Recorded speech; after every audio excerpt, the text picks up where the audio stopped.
Hello guys, mayam puna mai gi channel da muka na taram no cheri channel mayam ngasi di hawai thong ge ba ko do na ha gi cha ba hawai do dum chaman gi na chani ngak te ano ba mong da thong ge na ngasi se na mosori khara laujare ting de ba ko mosori se sumaina manga taru cham tho e cham thok pa lora ga siga ina huji tomato khara hape du di moro otek pa khara hapani toi tilhau hapani tilhau tomato se amani ko mayam ade moro otek pa mari manga mo aduga tilhau ama laure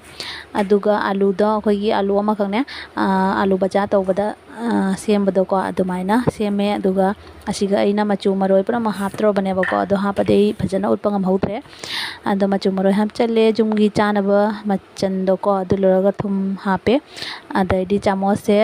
kaino thau se chamos ama mung hapani ba ko aduga phajana to khai birani tomato ga tilhau ga se mondhana ba to khai rane ba ko phajana minute ama muk phajana to khai birani adu loraga thong ba hodoni yengminasi ma'am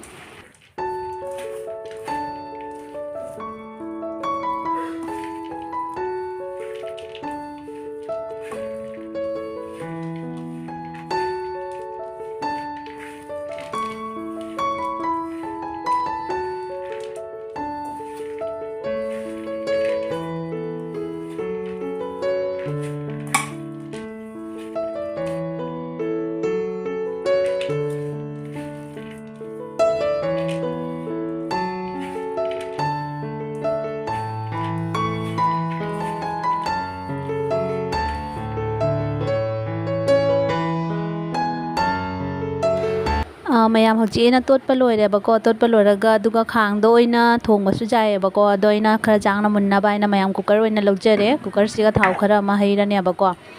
aduga akhoi gi kali jira do adu do jamna di ha poi katang hapani kali jira khara hapani adu laraga morok akang ba do ko morok akang ba do ni ka hapage keno sok to bagi ne ko morok akang ba hapani aduga akhoi gi chanam do akhoi chanam gi maru do ko macha do ani khak ado kukupna soiraga du namuk sok tawrane ba ko sumaina soiraga asi sok tawraga khatang manam mule hai kanduga ne ko manam nungsire mule hai kanduga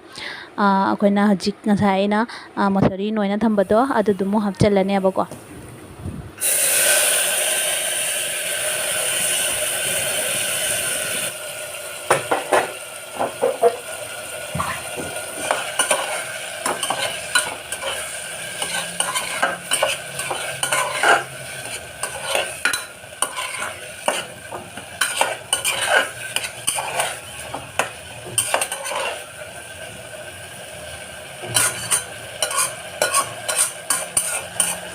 hojik amok phajana okhai bire adu loraga ising asaba heirane ba ko mai chang duga ising aying ba heiraga sujai adu soina hauna baina asaba khara heire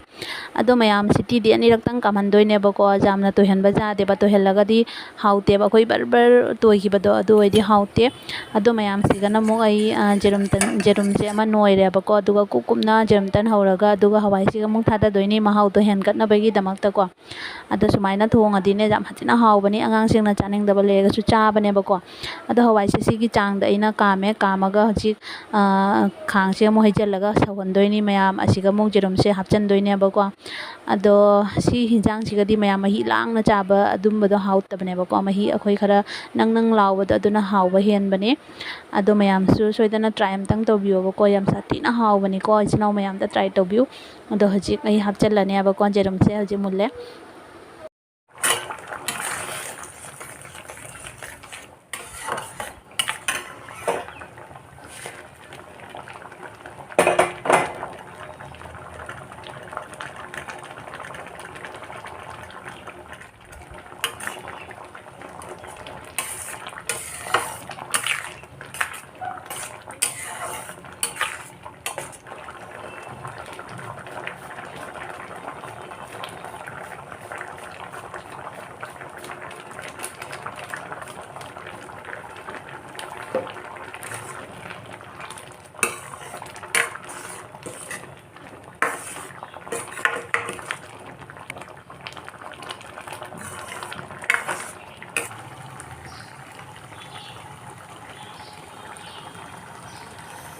मही से कुंजले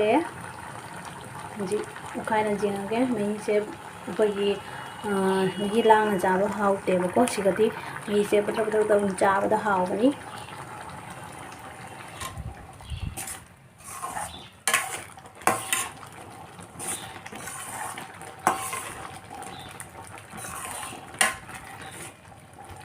sumaina mayam munbagi changse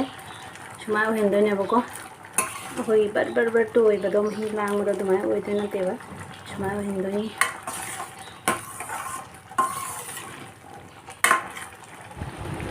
mayam chap chaba chang oirebako mahi se sumaina tawraga thangdare aduga hojik chak se asiga hapchalani mayam chak ka chabasu yam hawi aduga idi tan ga chaningasu mayam na tan ga chabasu yam satina hawbane